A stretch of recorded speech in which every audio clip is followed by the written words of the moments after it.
Paradajz je biljka koja ima dosta veliku potrebu za vodom, pogotovo u vrijeme kada su temperature visoke i neophodno je redovno ga zalijevati. Paradajz je inače jedna od najlakših hortikulturnih biljaka za uzgoj koja postoji, toliko da bez obzira na to imamo li zemljište ili ne, možemo uživati u autentičnom okusu njegovih plodova proizvedenih bez hemikalija. Ali za to je, pored mnogih drugih radnji, važno zalijevati ga kada je potrebno. A kako da znate kada ga je potrebno zalijevati? Ako sumnjate u to i ne želite da vam biljke ožedne ili pate od viška vode, objasniti ćemo vam u nastavku kada i kako zalijevati paradajz. Biljke paradajza treba često zalijevati kako bi pravilno rasle. Voda je osnova za život, ali bez obzira na to, pretjeramo li sa vodom ili dopustimo da zemlja ostane suha mnogo duže nego što je to prikladno, korijenje će oslabiti i uginuti. Da biste to izbjegli, ono što morate učiniti jeste provjeriti vlažnost tla ili podloge u kojoj je posađen paradajz. Najbitnije jeste da ne zalijevamo kada se nije još dovoljno osušila zemlja, bez obzira koliko vode biljka paradajza želi. Uvijek moramo pokušati izbjeći i višak i nedostatak vlage oko korijena biljke paradajza.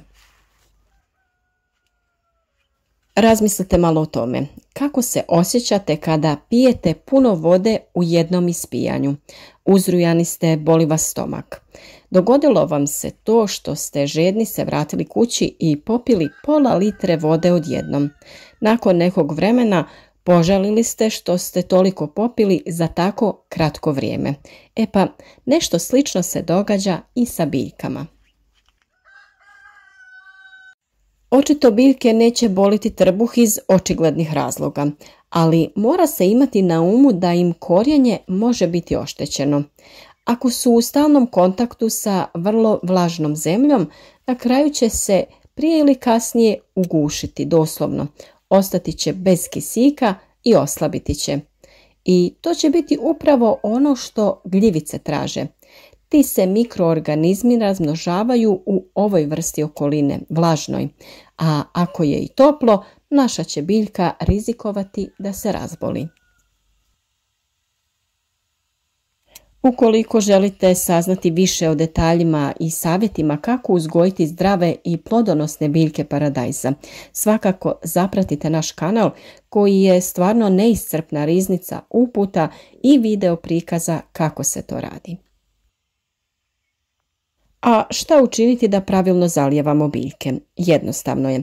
Provjerite koliko je suho ili mokro zemljište, nešto što se radi na bilo koji od ovih načina, a to je da malo iskopate zemlju oko biljke jer nije dovoljno provjeriti samo površinu.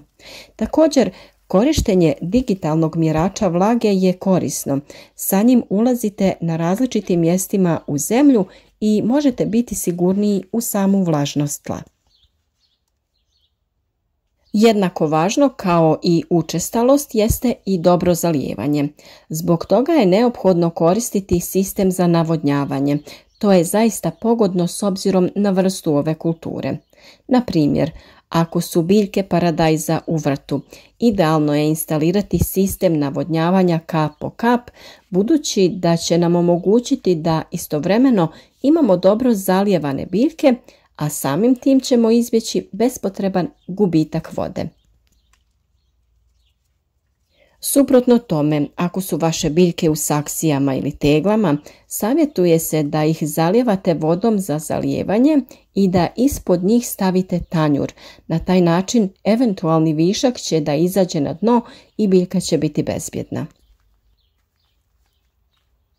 Nakon što smo odabrali i postavili sistem za navodnjavanje, kako možemo znati da on dobro zalijeva biljke? Znati ćemo je li zemlja vrlo vlažna, ali nije poplavljena. Pored toga, lišće, cvijeće i plodovi neće se vlažiti, jer u suprotnom mogli bi olakšati pojavu gljivica. Kod biljaka u saksijama zalijevanje mora biti često, ali ne toliko često kao kada je biljka u vrtu. Uglavnom, ljeti ih treba zalijevati otprilike 3 puta nedjeljno, ali ostatak godine oko 2 puta. Koristite kišnicu ili vodu bez hlora kada god možete i izbjegavajte vlaženje lišća, cvijeća i samih plodova.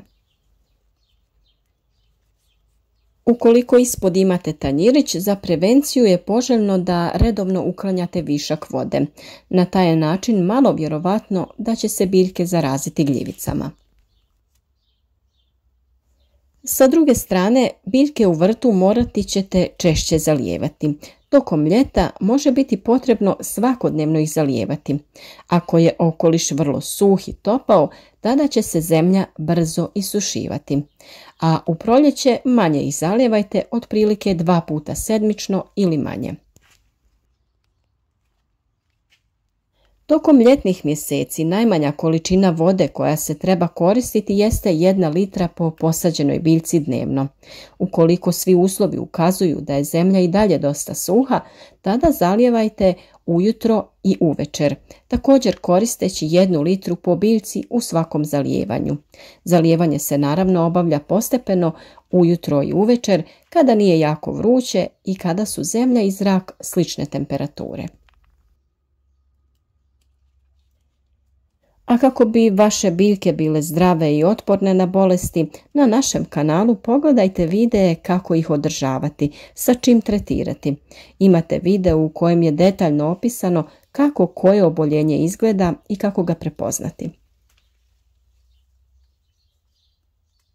Mi se nadamo da uspijevate spasiti vaše biljke od ovih ekstremnih vrućina i da ćete sada znati tačno kako i kada zalijevati vaše biljke.